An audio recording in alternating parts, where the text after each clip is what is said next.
अगर आपने अपनी कंपनी में रिज़ाइन दे दिया है और आपको नहीं पता कि आपने अपनी कंपनी से कौन कौन से डॉक्यूमेंट्स लेने हैं, तो ये वीडियो आपके लिए है।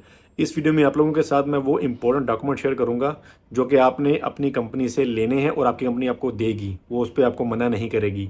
सबसे जो पहला और जो मेन डॉक्यूमेंट होता है वो होता है आपका एक्सपीरियंस लेटर।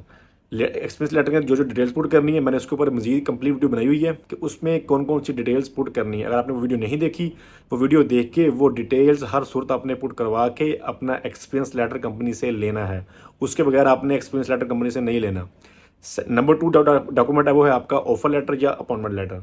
उसके ऊपर आपकी सैलरी मेंशन होनी चाहिए, आपकी जीडीज मेंशन होनी चाहिए, आपके वर्किंग आवर्स मेंशन होनी चाहिए और उसके अलावा आपका डेजिग्नेशन मेंशन होना चाहिए इसके ऊपर, जो आपका ऑफर लेटर या अपॉइंटमेंट लेटर होगा।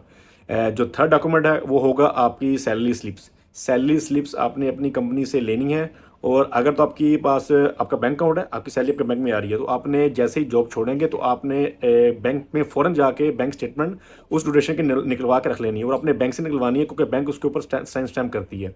जो फोर्थ डॉक्यूमेंट है वो है सैलरी सर्टिफिकेट। अब सैलरी सर्टिफिकेट के ऊपर आपने ये मेंशन करवाना है कि जो आपकी सैलरी मूड था वो कौन सा था, वो कैश इन हैंड था, वो चेक डिपॉजिट करवाते थे या कंपनी आपको आपके अकाउंट में सेंड करती थी। ये भी आपने अपनी कंपनी से बनवाना है। जो पांचवा डॉक्यूमेंट है वो है रिकमेंडेशन लेटर या रेफरेंस लेटर। ये आपने अपनी कंपनी से बनवाना है और उसके ऊपर आपने अपने आपकी जो जेडीज होंगी, जो जॉब डिस्क्रिप्शन होगी, जो आपने काम किया होगा एज पर यूर फील्ड, आपकी जो डिग्री होगी उसके उसके उसके रेलिवेंट होना चाहिए। वो जॉब डिस्क्रिप्शन आपने उसके ऊपर पुट करके रिकमेंडेशन या रेफरेंस लेटर अपनी कंपनी से बनवाना है। जो लास्ट डॉक्यूमेंट है वो है एनओसी, नो ऑब्जेक्शन सर्टिफिकेट। अगर आपकी कंपनी आपको देती है that is a good thing. अगर आपकी कंपनी आपको नहीं दे रही तो ऐसा नीड नहीं है, लेकिन अगर आपकी कंपनी आपको दे रही है तो आप ये डॉक्यूमेंट भी लाजमी अपनी कंपनी से अवेल करें। तो ये डॉक्यूमेंट्स थे। अगर आपने अपनी कंपनी में रिजाइन दे दिया है या आप देने का प्लान कर रहे हैं, अपनी कंपनी छोड़नी है, तो ये डॉक्यूमेंट्स आपने अपनी कंपनी से लेने हैं हर सूरत।